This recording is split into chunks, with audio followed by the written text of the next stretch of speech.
अपूर्व नाम की शक्ति, वो अदृष्ट है। वही अपूर्व नाम की शक्ति अपने कर्ता को खोज निकालती है। क्योंकि ये शरीर से हमने यज्ञ किया, इस शरीर से ये जीव ने यज्ञ किया, और हो सकता है प्रारब्ध यज्ञ करने के बाद मर गए, यज्ञ करते ही ये मर गया। तो ये शरीर, ये जीव जाकर के कोई और शरीर धारण कर लिया। तो उस पूर्व जन्म में जिस, अब शरीर अलग अलग है, शरीर अलग अलग हो गया, 5 महाभूत का मिश्रण बिल्कुल अलग अलग हो गया, स्थान अलग अलग हो गया। तो वहां पर इस जीव ने इस कर्म को किया था, अब उसी जीव को उस कर्म का फल वहां पर मिलना चाहिए। कौन करता है? तो वो कर्म कांड का विषय मीमांसा दर्शन कहता है, वो अपूर्व नाम की शक्ति ही अपने कर्ता को ढूंढ लेती है और यहाँ किए गए कर्म का फल अन्यत्र किसी न किसी जगह पर उस कर्ता को फल प्रदान करती। एक उनका बहुत प्रमुख सिद्धांत है, उसको उन्होंने कहा अपूर्व, अदृष्ट। हमारा यहाँ पर विचार होगा कि आप ये बताइए, अपूर्व नाम की शक्ति जड़ है कि चेतन? हमने उसको स्वीकार कर लिया। अपूर्व नाम की शक्ति जो पैदा होती है यज्ञ से, वो जड़ की चेतन। तो अब हमने यज्ञ में जो समिधा डाली, वो समिधा है जड़, समिधा है जड़। घी डाला, आज की धारा डाली, वो है जड़। जो वहां यज्ञ वेदी बनाई, वो भी है जड़।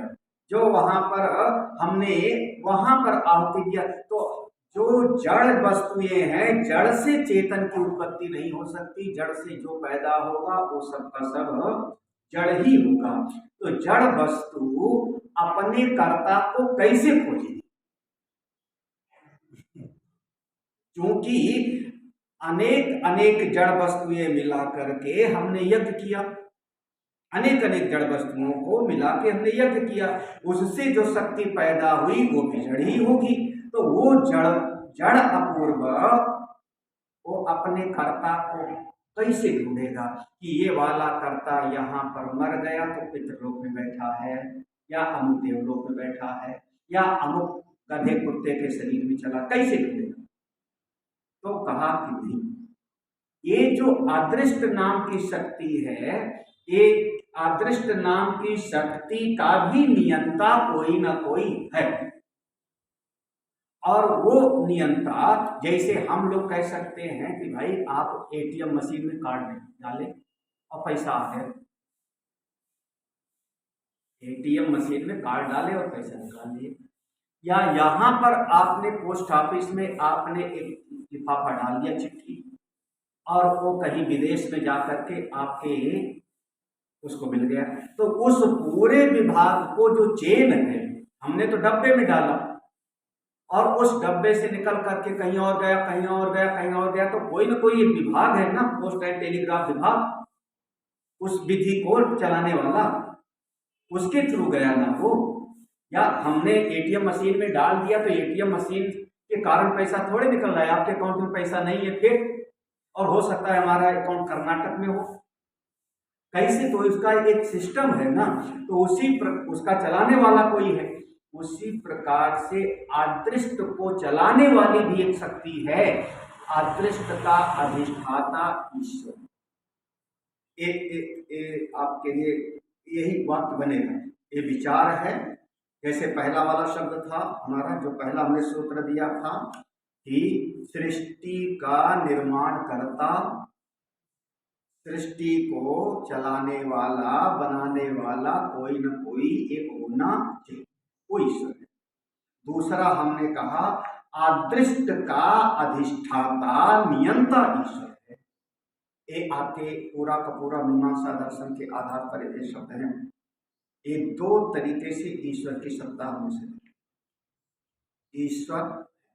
अब इतने प्राणी, हजारों लाखों लोग कर्म कर रहे हैं, जितना कर्म कर रहे हैं सबसे पूर्व पैदा हो रहा है, तो भाई सबको संचालित करने वाला कोई ना कोई तो एक होना चाहिए।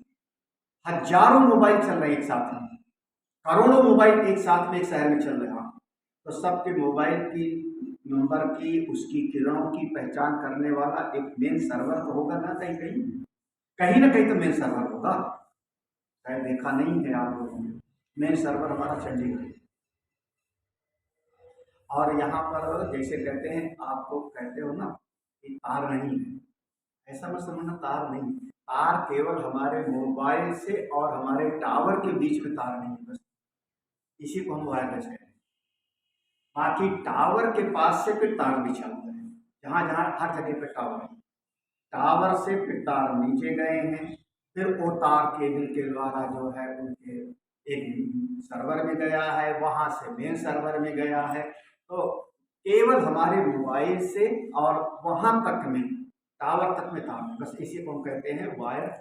हाँ, बाकी तो तार है वहां से। तो वैसे उसका कोई ना कोई चलाने वाला है, ऑपरेटर है ना। उसी प्रकार से अदृष्ट के इतना विकार हो रहा है, सबका अदृष्ट पैदा हो रहा है, अपूर्व पैदा हो रहा है, तो सबको संचालित करने वाला कोई न कोई अदृष्ट का अधिष्ठाता ईश्वर। ये दो ऐसे शब्द बना, ऐसे शब्द बना लो। पहला हमने कहा सृष्टि का नियंता निर्माता ईश्वर, ये पहला हेतु है। दूसरा हेतु होगा अदृष्ट का अधिष्ठाता। अदृष्ट क्या है, इसलिए हमने पूरा बताया कि मीमांसा। तीसरा जो है हम कहते हैं श्रुति प्रमाण है, शास्त्र प्रमाण है। वेद में वर्णन है कि ईश्वर है तो हमने मान लिया ना। श्रुति हमारे लिए, श्रुति हमारे लिए वो है अस्तित्व उपलब्धव्य ईश्वर। तो हमने श्रुति प्रमाण के आधार पर ईश्वर को हमने एक तीसरा हेतु है। और अंतिम है आप्त वचन प्रमाण है। आप्त वचन प्रमाण, आप्त वचन माने आप्त वचन जो हमको प्राप्त हुआ गुरु परंपरा से। मैं असंप्रदायिक नहीं हूं, मैं संप्रदाय से, हमारी अपनी गुरु परंपरा है।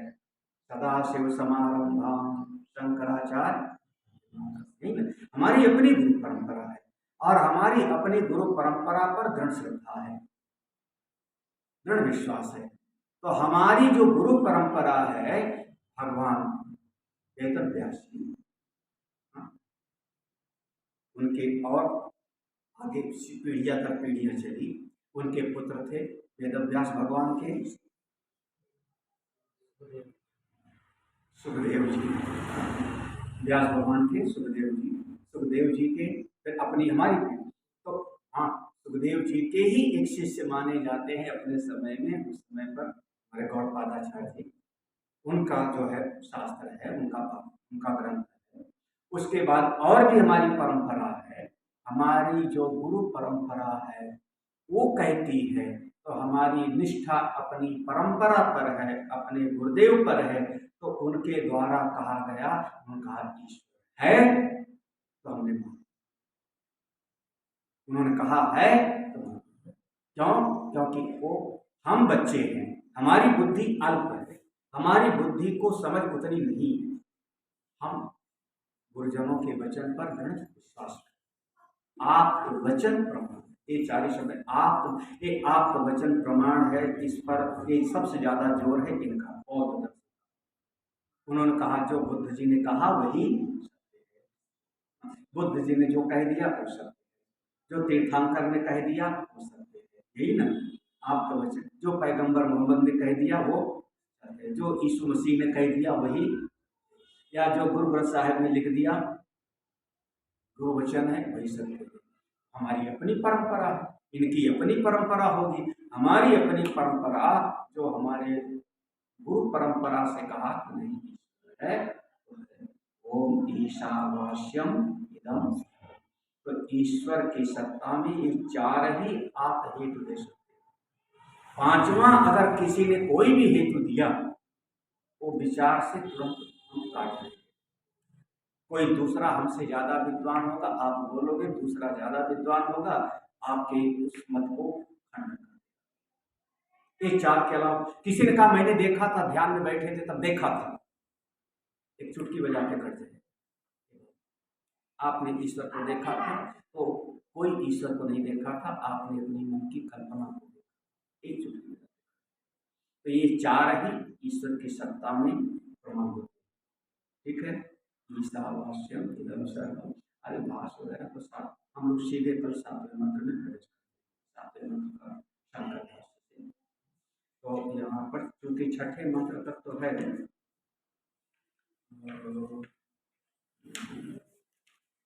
पांचवा मंत्र छठा मंत्र तक तो यहाँ से पढ़े।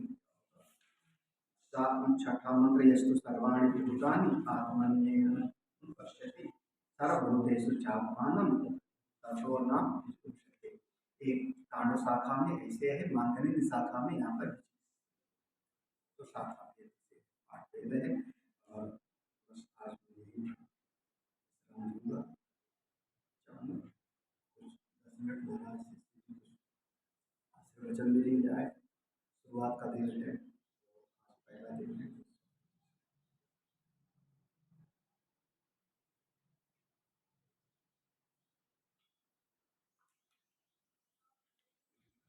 आपने दर्शन दिया है तो कुछ तो आशीर्वचन लेंगे ही आप।